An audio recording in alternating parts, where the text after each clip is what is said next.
You see your custom that wicked? Me just come from England look a while. Yeah? From British Airways. And half of me suitcase. Right, people, watch this. The third one this I know. In less than a day. Can you imagine? Uganda, Kampala. Forward in, but we'll stop at UK first, London. I will never support moving out the persons out of the shelter unless we make provision for them. I will block it myself personally. That is inhumane. And as I said, the government must step in here because it will take the efforts of the government in a significant way for us to get people back on track.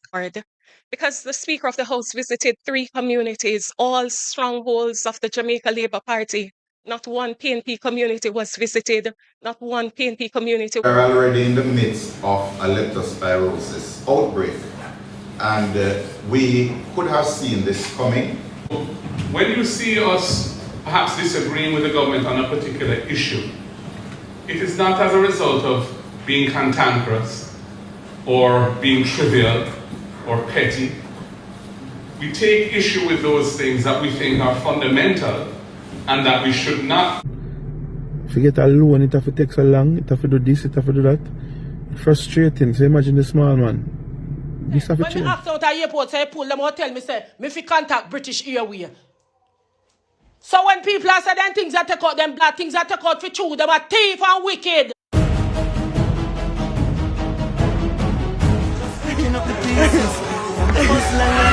Watch out, my boy, that's it. My boy, that's the blood clear. Say, my people, to all the man pile Josh neatly while we almost have to pick him up in pieces like where the song I say.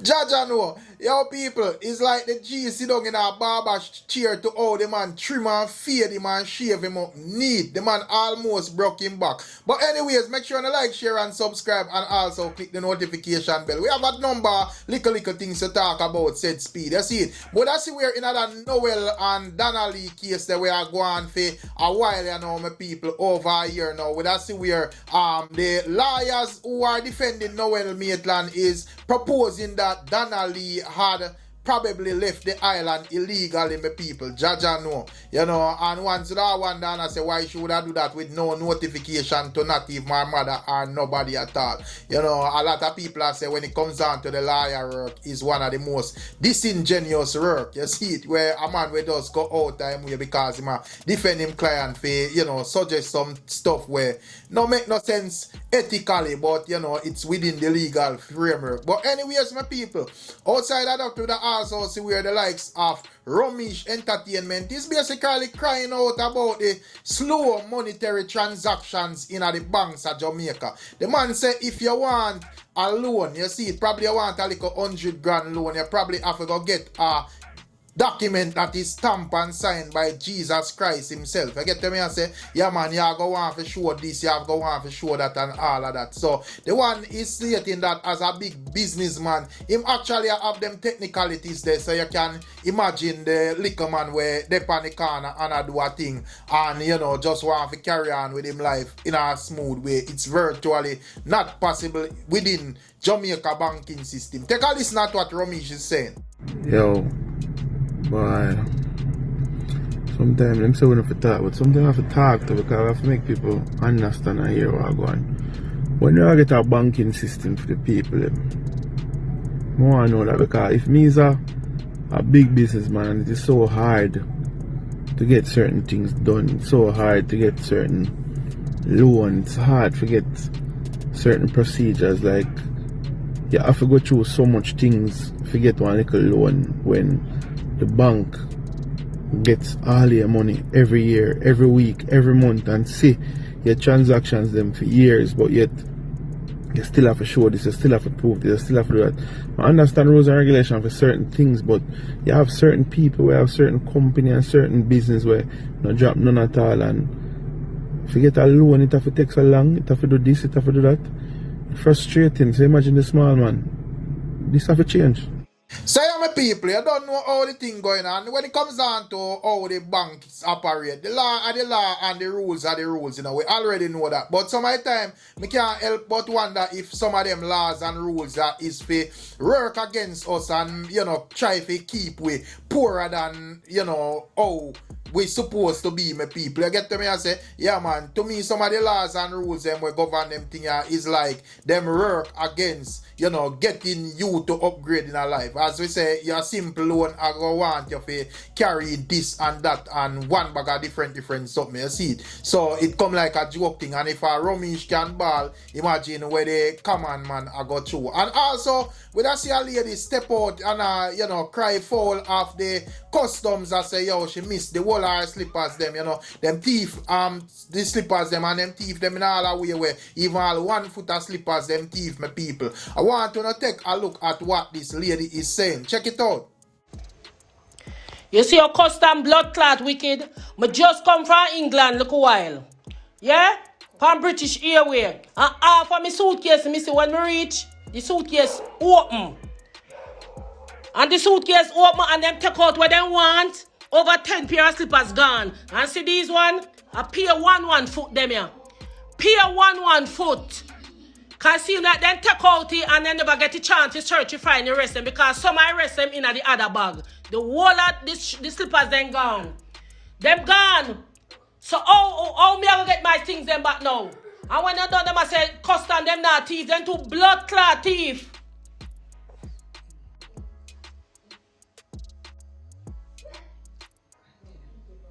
The whole of me things then gone. Whole of me things then gone. All my grand picnic clothes then gone. All my son clocks gone. And them all tell me said, when me ask out at the airport, say pull, them all tell me said, me fi contact British Airways. So when people are saying them things that take out, them blood clot, things that take out for true, them are thief and wicked. So, my people, that is what the lady is saying, you know. However, you know, she's stating that the custom is stating that she better get in touch with British Airways since it seems as if she's coming from England. But I must say, I bet she get in touch with the Airways because more than likely that is where the theft gone. But you don't know, when it comes down to customs, them under fire from the other day since the likes of the Banton, they'd come out and load them up and say, yo, them thief stuff out of him cargo that was landed in that vicinity, my people. You see it? And also, me see one of the brethren them from down in the western Jamaica is stating that when it comes down to the rat, them boy, them get big like cat, my people, and it's very invasive since the passage of Hurricane Melissa. The man a show a trap and I say him catch about 3 rats in a one day, my people, and him see about 7 others are thereabout, and his passport and all of them things that they wrap them bite up and all of them things there. And you don't know, we have the threat of leptospirosis being spread down in the western end. I want you to take a listen at this. Alright people, watch this. The third one this I know. In less than a day. Can you imagine? Third rat in less than a day. I tell you from Hurricane Melissa pass by. I bear them a big rat that I see in my room. 7 of them I see. So 3 gone. Out of 7, so 4 left. And the wickedest trap this may ever see. The man does roast piece of coconut and just put on it in this and set it. Then me smell it from a mile, you see me? The man the wickedest thing, them will give you leptospirosis, you know, so now have to be careful. If you not going to plate them and cup them and cover up every morning and wake up, you have to just rinse them out with soap and bleach because them at me, I use rankinest rat this may ever smell. I consider how them a rat dust in my room, so like they just take a set for me. Hurricane Melissa blow down all of the big rat them in my room and take set for me start. So this is a third one in less than a day. Can you imagine? 3 big one and a small one. I'm up on my passport. You know, wicked to me, you know. Expect me not to do wickedness back to you know. One tell me exactly what to do with him, you know, because yo, I don't like wicked to animals still, you know, but them care them name up my passport.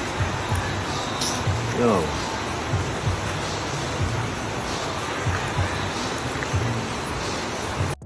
Jaja know my people, the rough out there. When you look on that rat, the rat big till it almost a full up the trap. You get to me and say, yeah man, boy, you know, hopefully we find a way of overcome the leptospirosis something. And outside of even that, you know, when it comes on to rat, you know, them just very annoying and, you know, bite up your stuff them and spread all sort of germs and, you know, anything where you see rat bite you off, you just discard it and just call it a last day. So, you know, rat run through your place cannot be anything good, my people. You get to me? I say, and also, would I see where the Queen of Dancehall Spice would have basically cancel our show in Uganda, you know, we see where Spice had a show in the African country, and we see where she's stating that, you know, contractual obligations, you know, would have not been upheld by the promoters of the show. So she basically was forced to leg off her end of the bargain, since clearly them now deal with business, a joke thing them depend. You get to me? I say, however, we see where the likes of Sean Storm would have instead been heading to the African country. You know, we know say Spice and Sean Storm did I go over there, but you know, Sean Storm seems as if there is no issue on his end as it relates to the obligation. So he might go do the right thing over there. Get to me? I say, and I'm not sure if it's the first. I think probably it's the first Sean Storm with a touch down in the motherland. Take a little listen at this video. Brother, skimmage can play upon the peeling, you know, brother. Some nice exercise skimmage, you know. Yeah, man. At the end of the day, all praises to God, man. I tell you, God is the greatest. Yeah, man. And other parts of the world we are check on again, you know. Do good and good, it follow you. Word. Say, my people, that Agwan pan what Agwan as it relates to Sean Storm, you know, the man I say, you know, the plane where I travel pan the wing big, like him could have play a 6-a-side skimmage pan it, you see it? Yeah, man. And also, we see where Jaziel Myrie, the son of Buju Banton, would have basically call it quits when it comes down to the reggae dancehall fraternity. You get to me? I say, he's stating that he's more led to be living a Christian life, as that would have be him calling at this moment. And when it comes down to the likes of dancehall artists, it's not no strange thing for them turn Christian. You know, we have the likes of Lady Star, who is now Minister Marian Hall, and also, you know, we have Lieutenant Stitchy Papas and them ones there. You get to me? I say, yeah, man, we have like several way touch in and also touch out back and all of that. So that is no strange thing. However, you know, the likes of that Jazzy, I say, well, him is a studio baby, him grew up in a studio, you know, I write song from him a 15-year-old, him a, you know, record in a studio from all age 6 and them thing there, but him would actually say it's more of the Christ thing and more for him calling at this moment. And also as it relates to the political side of things, my people, we see where the opposition came out and a blaze of fire upon the ruling party. I say them now spread the energy, my people. But before we get to that, we see where the likes of World Bank, you know, the World Bank could have stepped out and is commending the efforts of the government, stating that them efforts is world leading, as them would have, you know, carry out missions across countries where devastated across the world, from, you know, third world countries to first world countries, you know, even the likes of China, and they have never seen, you know, so much movements in a short space of time. I want to take a listen at this. Check it out. I've worked in the biggest countries in the world. I worked in the smallest countries in the world. I worked in post-disaster reconstruction in Indonesia, China, the Philippines, Turkey. Guess what? It is world leading that your National Works Agency has framework contracts with all their contractors, so that 6 days after landfall, you have 100 contractors all over Jamaica clearing roads. They're already there. They're stood up. These are contracting arrangements that are very rare, even in what we would think of as, you know, sophisticated places.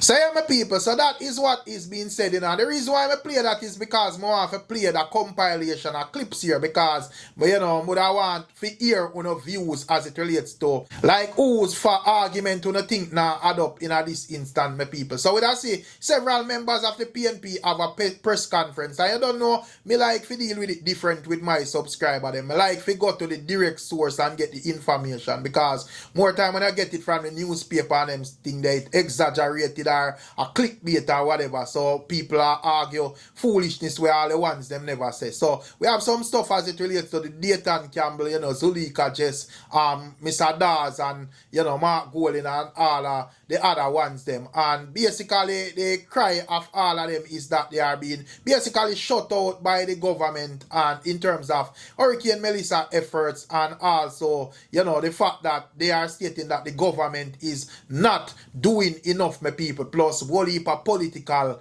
bias are going on and all of them things. As me say, it's a compilation of clips, so I want to listen this carefully. I want to tell me exactly what you think about the utterance of the members of the PNP. If you don't agree with them in full, or if you don't agree with some of what they are saying, or if you don't agree with nothing what them are saying at all. Check it out. I believe makes us one of the hardest hit areas, and currently there is a need for urgent intervention, especially in the area of housing and temporary housing solution for the residents. The response has been inadequate, delayed, and sometimes even in my mind. And I say this because one would expect that coming out of a hurricane of this magnitude, that having made landfall in the constituency, that would have seen mobilization of government ministries, departments, and agencies to that area and intervention being made to deal with the issues confronting the people. I want to thank, though, members of the private sector, the private companies, private individuals, non-governmental organizations, including GEM Foundation, Samaritan's Purse, World Central Kitchen, Mercy Chefs. Had it not been for some of these groups, I don't know what would have happened to the residents of Eastern Westmoreland, because they have stepped in a big way to ensure that some of the things that are needed have been done thus far. We benefited from a visit of some of the CARICOM leaders, and President Ali out of Guyana committed to doing 200 roofs for some of the affected residents between Bluefields and White House. And in putting together the meeting to that, when the JDF and Ministry of Labour and ODPEM called the meeting, they said they wanted to welcome the 2 members of parliament in which the government is inserting their political operatives in the response mechanism and bypassing, circumventing the elected officials. I represent all of the constituents of Eastern Westmoreland. I have absolutely no interest in how they voted. This is a humanitarian crisis. It is not a political matter. And as elected officials, we have to be involved and consulted in the process because we know the communities, we know the areas, we know the people. Even in relation to the distribution of aid, to just have the JDF alone going into a committee, into a community is not sufficient, because they won't know the lay of the land, they won't know the residents, and as such, that has left a lot of gaps. So I want to point out specifically some things now. Shelter.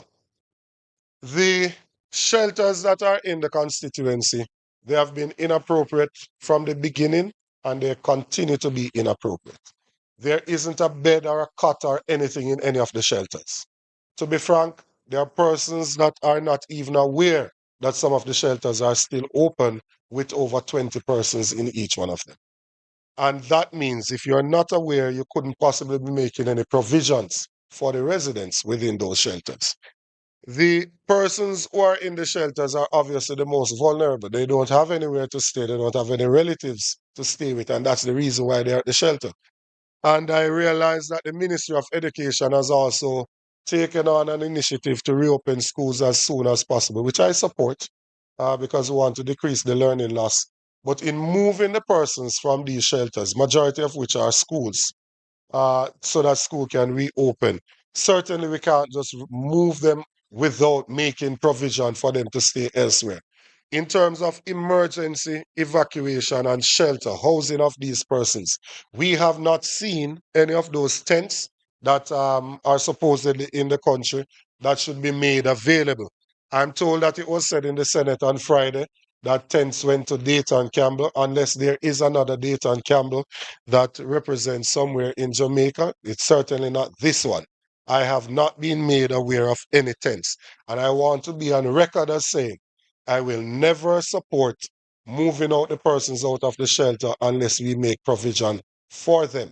I will block it myself personally. That is inhumane, and we have to do better. So yes, we want the schools to open, but we must make adequate provision before we move the persons out of the shelters. We have, in looking at how we respond to the housing crisis, there are still persons that are under tarpaulin, still persons that are on a sheet of zinc. You will still see mothers and children just under a sheet of zinc or on a piece of tarpaulin, right? There are still houses without tarpaulin that are yet to be covered. I have so far been told of allocations to the constituency, $3 million for cleaning in the prep work before the hurricane came. And that is after we made advocacy for some allocation, because initially we were told that Western Jamaica is not a priority and there was no allocation. Then there was an allocation of $1.5 million, and that was made twice. So that's another $3 million. That was to get care packages and tarpaulins. Now, if you get a care package and you put $5,000 worth of supplies in it, that would only get you 600 care packages for a constituency with over 40,000 persons. Then there's an allocation of $10 million for housing. And I've said it elsewhere that the Welcome to Montego Bay sign is $17 million. And we are given an allocation of $10 million in a constituency where 5,000 homes were totally destroyed. It is totally insufficient to meet the need that is there. The reason we got so much damage in Hurricane Melissa with regards to our housing stock is the same land tenure issue. So because most people don't own the land, they tend to build temporary structures that can be moved if necessary. So most persons are afraid of building permanent structures because if the owner comes for the land, then they will have to leave. A lot of this land is government land, as was said by Dr. Campbell just now. And the government has to use this opportunity to create an environment where people can actually own that piece of land where they can build permanent structures. We think about 10,000 persons or more were affected by Hurricane Melissa. And when I say affected, I mean total destruction plus damage to roofs, major damage I'm talking about. And as I said, this is because of the type of housing that we have in our constituency. And this is something we have to fix in the short and medium term as we move forward. The immediate needs of the constituency as we speak, we have been getting a lot of assistance with regards to food, water, tarpaulins and stuff like that. But the need has really shifted to housing material, because every community we visit now to hand out food packages, people are asking the same question. When will the housing material grants start? When will people start seeing people getting material to fix their structures? So the need that we have now, which I think is the most immediate and short-term need now, is actually to get the materials in so persons can start rebuilding. Some persons have started on their own, family, friends assisting, communities helping each other, but a lot of people are still there looking at each other, not knowing which angle to turn, not knowing where to do because they really can't afford to start. And these are the people we have to look for. And I know the assessment is going on now, but there are thousands of residents who are just there wondering where the help will come from. And as I said, the government must step in here because it will take the efforts of the government in a significant way for us to get people back on track to the lives they were living before Hurricane Melissa. When helicopter went down in Landale and the members of the government in the area were called on to come because they were on spot before everybody else.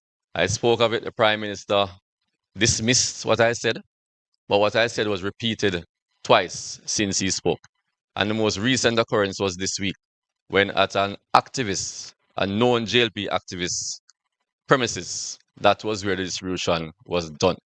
And we have to look at how we're doing these things. I don't know who came up with that idea, who thought this would look like a good idea to have the food packages being distributed from that location, but it was obviously a terrible idea. And we're saying that if you're going to be distributing any package at all, there is a representative in the constituency that you should contact and should assist with the coordination of these things. Whenever we are going out to do distribution, everybody we see in the communities, we give packages. We're not looking at who is PNP or JLP or no P. We're in a crisis situation and the government needs to act in that way. I get the feeling that the government still doesn't realize that we are in a crisis. But the crisis in a time like this, a very sensitive time when the most vulnerable are most at risk, we expect that that practice would ensure that there is collaboration between the government officials and the elected representatives to ensure that persons can benefit. In my constituency, I have had to sit and watch as persons approach me the day before a visit to ask me if I heard that the Minister of Local Government is coming into the constituency. What is it that they're coming to do? Where can they meet them? And I have no answer to the questions because I was not notified in advance.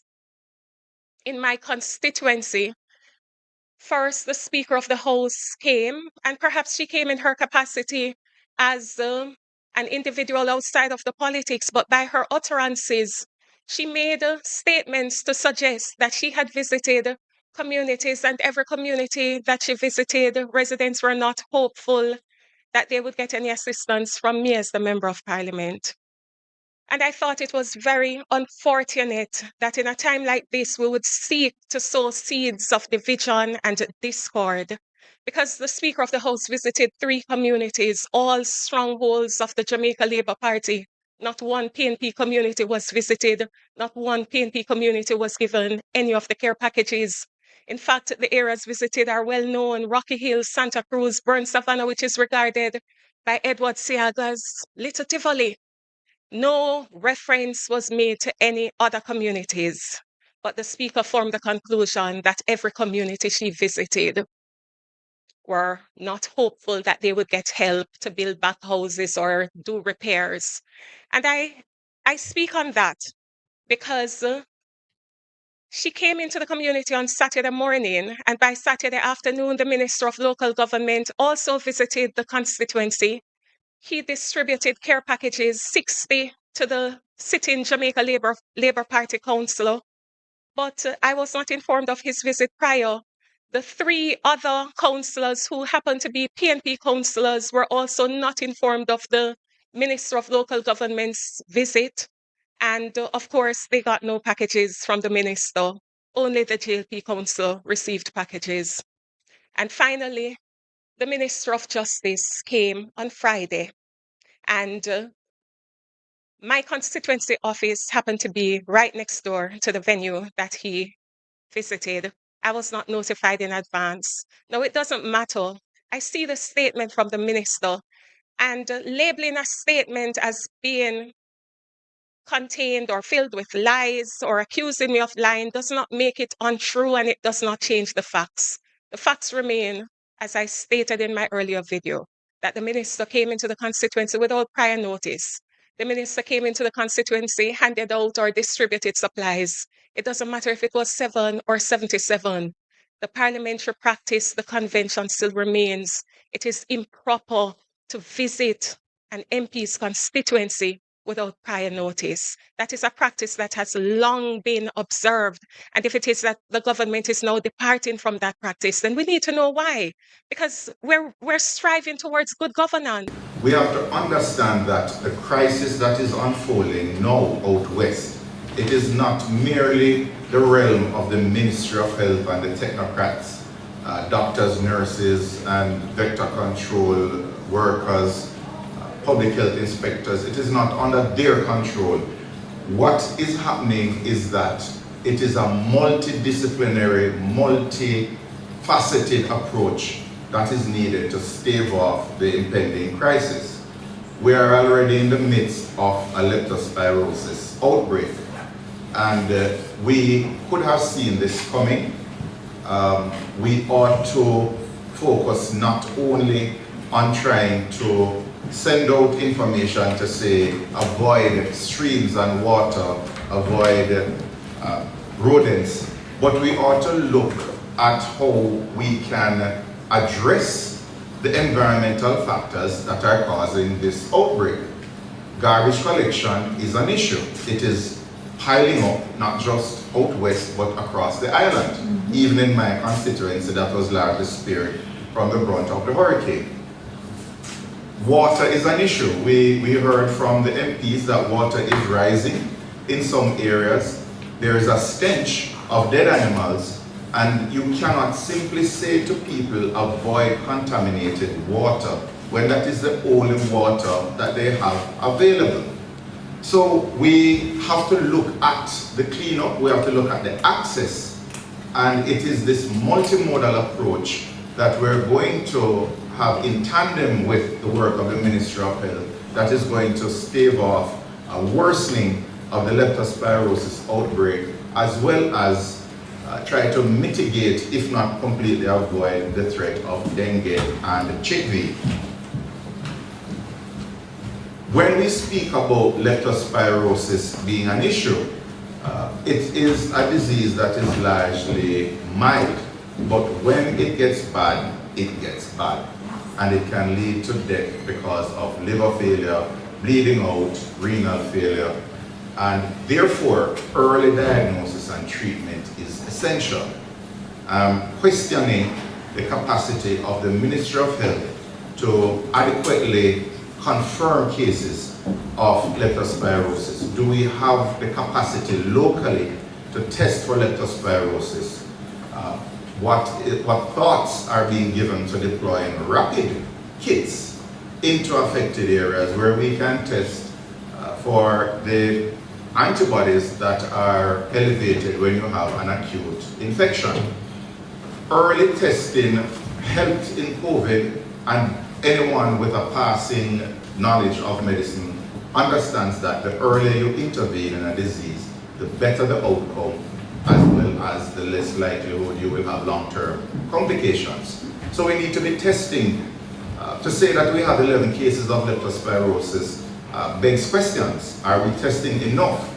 Are we missing cases? And if we are faced with a national outbreak, can we ramp up testing to have results back to see whether or not the case that we're dealing with in front of us as a physician is really leptospirosis or not? Because of the very ad hoc arrangements that have been put in place thus far, the level of normalcy and stability that have returned to the lives of people in the badly affected areas is very erratic. Some people have received relief because of good fortune, happen to be living close to the major arterial roads, or they have had the benefit of interventions from international and local NGOs and disaster relief organizations, but many, many others have had little or no interventions. And so the situation is not an even one. And there are far too many people still who are suffering from the initial effects of this hurricane. The opposition, as I said at the first press conference, and I want to repeat it now, we must not seek to score political points as a competitor of the government. This is not the time for that. We've just gone through a general election barely 2 months ago. This is a time when Jamaica is facing a huge disaster, an economic disaster, a social disaster, a humanitarian disaster. And the role of the opposition at a time like this is to help the government to respond as effectively as possible, because we want Jamaica to get back on its feet. We represent people who need that to happen. So when you see us perhaps disagreeing with the government on a particular issue, it is not as a result of being cantankerous or being trivial or petty. We take issue with those things that we think are fundamental and that we should not allow to be implemented in the originally proposed way, because it will have a deleterious effect. It will have an effect on the governance of the country or on the response to the disaster, which is suboptimal and needs to be improved. And that is how we have been attempting to approach this. Equity, transparency, and accountability are vital in the response to a disaster. We have heard numerous reports that political representatives of the governing party are being used to distribute government relief, taxpayer-funded or donor-funded through the government relief, in ways which they have no legal or political standing constitutionally to play that role. Elected representatives must be included in things that are happening in their constituency so that they have information, so that their information can be shared with those who are operating on the ground, and you can work together with all stakeholders, including those who are representing the other side of the political fence, to get the best possible solution in a difficult situation. That is not happening. I have been bringing these incidents, as I hear of them, I have been bringing them to the attention of the Prime Minister through WhatsApp. He has not responded to me at all since last week, the Saturday before last, 10 days ago. I have not heard from him in response to any of my messages. So when the Minister of Information says that we have been communicating constantly, that is simply untrue. There has been a total cessation of any communication, certainly coming in my direction, from the Prime Minister. I note that there is a decision that has been taken to enact legislation to establish a new reconstruction agency, the acronym NARA, National Reconstruction and Resilience Authority, I believe, which will have wide powers to ensure that decisions can be taken very quickly when it comes to rebuilding, for example. I know that this is something that the private sector have been agitating for, and I see the need for it. But where you are circumventing normal procedures because the circumstances that we're in require that, it is all the more important that the thing be done in a transparent manner and that all critical stakeholders should be at the table when those decisions are being taken or being reviewed. The Prime Minister, in making that announcement, spoke of a broad-based